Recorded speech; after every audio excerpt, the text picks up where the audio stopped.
On peut résumer mes dernières 30 années comme suit. Ça fait 30 ans que je suis sauvé. Ça m'a pris 30 ans avant de comprendre. Et je suis presque sûr que je n'ai pas compris grand-chose.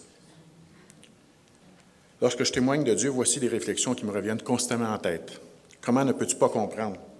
Regarde ce miracle, c'est évident, non? Et je suis passionné, alors quand j'en parle avec passion, et je ne comprends pas que les gens ne comprennent pas. Alors que je sais ou pensais savoir que je n'ai qu'à présenter les faits et laisser Dieu agir. Là, j'ai la foi en Dieu, mais qu'en est-il de ma confiance en lui? Ma première rencontre avec Christ. Dès la première fois que j'ai entendu parler du Seigneur Jésus, mon Dieu, j'ai été confronté à sa puissance. J'étais en première année au cégep, je demeurais sur le campus. Un jour, ma blonde m'a remis la clé de ma chambre, m'expliquant que Dieu n'était pas en accord avec ce qui s'y passait. Bien entendu, je lui ai demandé de quoi elle parlait. Il m'a raconté qu'à toutes les semaines, il y avait une rencontre du groupe biblique étudiant et qu'un jeune homme, Jean Théoret, y prêchait la bonne nouvelle. Dans ce temps-là, j'étais quelqu'un qui avait le verbe facile. J'avais réponse à tout et on ne pouvait pas me boucher. De plus, j'étais athée. Je lui ai dit que je voulais y aller parce que je connaissais le moineau. J'avais d'autres termes aussi, entre autres une secte. Le soir venu, je me présente dans le local et je suis en feu. Pendant la soirée, j'ai voulu répondre ou contredire ou argumenter, peu importe. Je formulais ma pensée, mais aucun son ne sortait. Je n'y comprenais rien. Mais ce n'est pas dans ce temps-là que Jésus est devenu mon sauveur.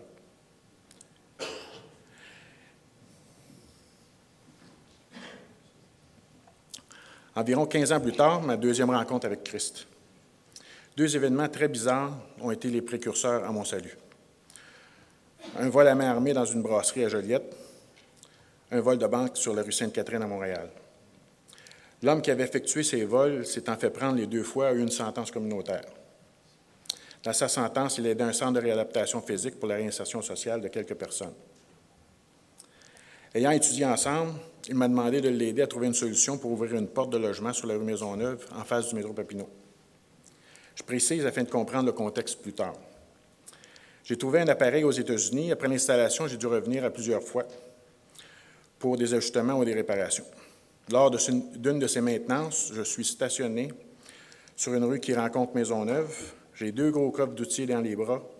J'ai d'autres documents autour des bras. En somme, j'ai les mains pleines et j'ai les bras pleins. Pour une raison quelconque, je remarque deux petites vieilles. Je peux dire ça parce qu'elles avaient approximativement l'âge que j'ai aujourd'hui. Qui sont de l'autre côté de Maisonneuve puis qui me dévisagent. Puis entre moi et elles, il doit bien y avoir 50 à 100 personnes. Je tente d'accélérer pour me rendre dans l'édifice, pour les éviter. Mais non, elles ont réussi à traverser la rue et viennent me demander comment se rendre chez Morgan, l'abbé. Morgan, les plus vieux savent c'était quoi, là? C'est l'abbé aujourd'hui. Fait qu'avec mes mains pleines, je leur indique qu'au métro, juste derrière elles, il y a de l'info pour s'y rendre facilement. La réponse, on n'aime pas trop ça, le métro, et patati, et patata. Fait que, excusez, lui, il va plus vite que moi. Ça, peu importe ce que je dis, il n'y a rien à faire. Je leur dis que je vais les y conduire. Je retourne avec elles à mon auto, mets tout ce que j'ai dans les bras et au bout de mes mains dans le coffre. Les dames, eux, sont installées en arrière. J'ai pogné à peu près toutes les lumières rouges sur Maisonneuve, alors qu'habituellement, elles sont relativement bien synchronisées.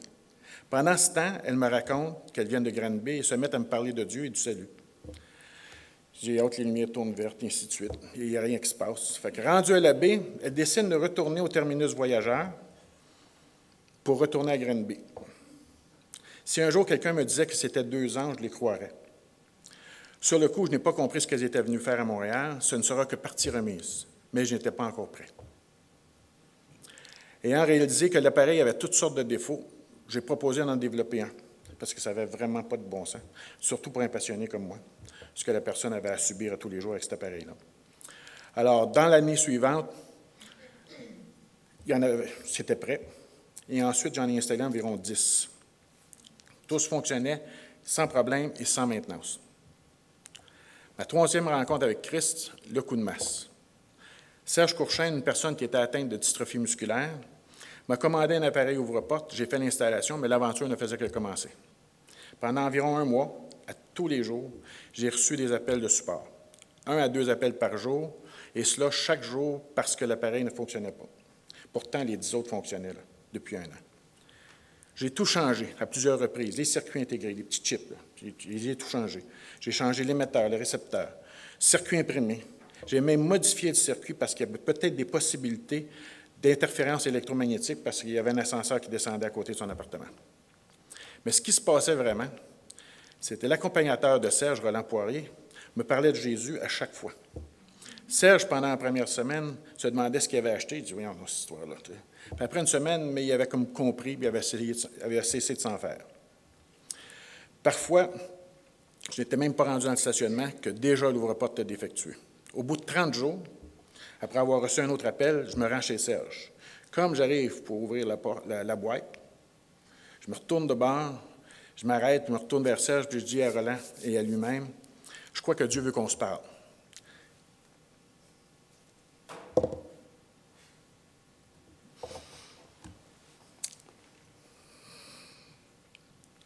L'appareil s'est mis à fonctionner. Il n'y a plus à m'arrêter.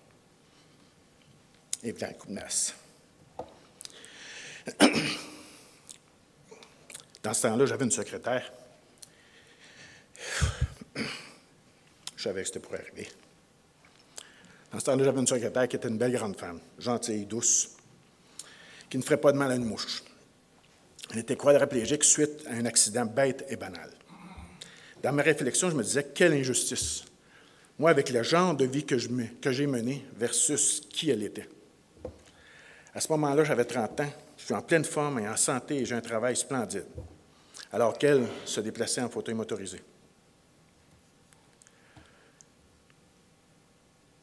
Sur Terre, partout où l'homme est, il y a des injustices sociales, économiques, écologiques et j'en passe. J'ai trouvé ma justice à travers Jésus. Sur Terre, il n'y a qu'une seule justice et c'est le salut par Jésus.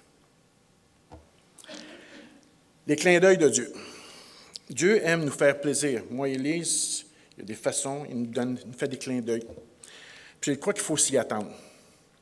Nous, Lise et moi, avons eu plein de clins d'œil de sa part, ne serait-ce qu'un petit lapin en faisant une sortie en vélo. Mais je vous garde pour la fin mes 2 favoris, le téléphone perdu puis la baleine de Jonas. Le téléphone volage. Le contexte, c'est que c'est une soirée rock'n'roll sur la plage de Virginia Beach. On est entre 15 à 20 000 personnes sur la plage, assis sur des chaises, qui écoutent le groupe Chicago. Pour les plus vieux, là, on se rappelle de qui est Chicago. Puis à la fin du spectacle, on retourne vers le condo, qui est tout près de là, c'est sur le boardwalk. Rendu à la maison, je me rends compte que j'ai plus mon téléphone. On a prié pendant 6 jours. Le lendemain matin, on a cherché sur la plage, ou à peu près où c'était. On était même retourné la veille. Mais 6 jours plus tard, alors que nous étions rendus à Washington dans un restaurant en route pour venir chez nous, Lise reçoit un texto comme quoi quelqu'un a retrouvé mon téléphone. On a fait demi-tour pour retourner à leur camping à Virginia Beach, puisque c'était quand même assez dispendieux, pour récupérer le téléphone. Voici le périple du téléphone. Lorsque la dame l'a retrouvé enfoui dans le sable, il avait voyagé environ 1 kilomètre. Vous voyez le numéro 1, là? C'est là où on était assis. Waterman Surfside, c'est grillé. C'était là qu'il y avait le show. Et le téléphone a été retrouvé à la place numéro 2. Ça, on a mesuré ça, ça donne environ 1 kilomètre. Lorsque la dame l'a trouvé enfoui dans le sable, il avait voyagé environ 1 kilomètre. Puis il y avait juste une petite particule de plastique qui sortait du sable, le reste était tout caché. Elle avait enlevé la carte SIM pour vérifier la compagnie de téléphone. Elle a vu que c'était Vidéotron. Elle a fait des recherches, puis elle a contacté la compagnie à Montréal. Le service à la clientèle lui dit que dans ce compte, le mien, il y a un deuxième numéro, c'est Lise, et c'est là qu'elle texte Lise. Pendant les 6 jours, nous avions prié pour avoir le téléphone. Et on a fait un vœu de remettre 100 $ à qui nous le rapporte. On apprend que ces personnes sont des chrétiens. Ce qui est spécial, c'est que ça, c'est la machine qui passe à tous les jours pour nettoyer le sable. Okay? Elle ramasse 2 pouces de sable, puis elle remet juste le sable, puis elle garde tous les déchets. Elle a transporté le téléphone, on ne sait pas comment. Et à tous les matins, il y a un paquet de gens qui se promènent avec des détecteurs de métal pour trouver n'importe quoi qu'il y a. Personne ne l'a retrouvé. Il fallait absolument que Jésus veuille me donner un autre coup de masse, là, puis nous montre des choses à moi puis Lise. Le dernier, c'est la baleine de Jonas ou de Serge. Le contexte, nous sommes en formation il y a 2 ans pour nos certifications de voiliers dans la région gaspésienne. Beaucoup de gens savent ici que nous, notre désir le plus cher, c'est de vivre une portion de l'année dans les Caraïbes sur un voilier. Fait qu'on a hâte de quitter ça ici. Là.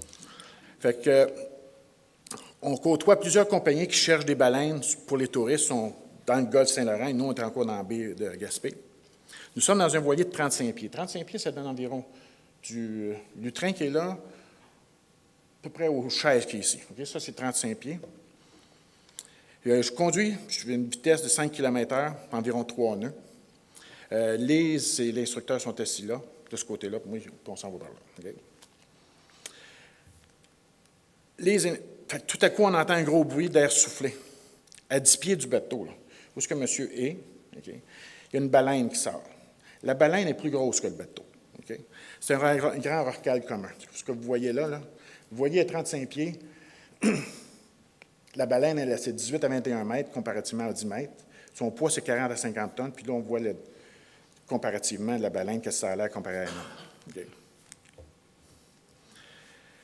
Le gros rorqual commun descendait, puis remontait, puis nous suivait là, à 3 nœuds. C'est pas vite, 3 nœuds. Là. Tu peux marcher sur l'eau plus vite que ça. Là.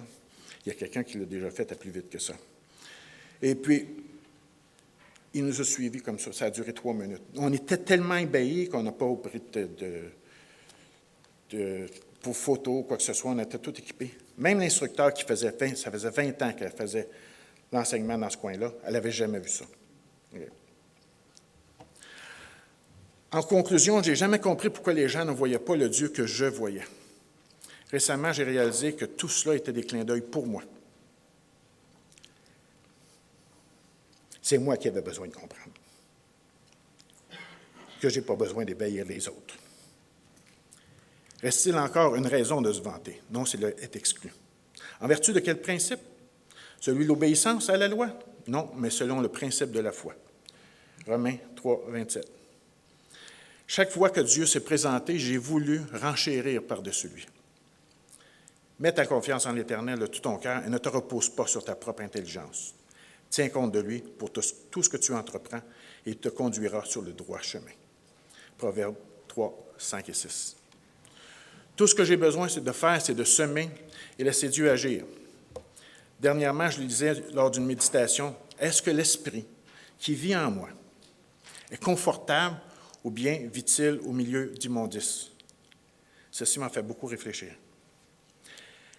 Je termine avec « Efforcez-vous de discerner ce qui plaît au Seigneur ». Éphésiens 5, 10. Merci.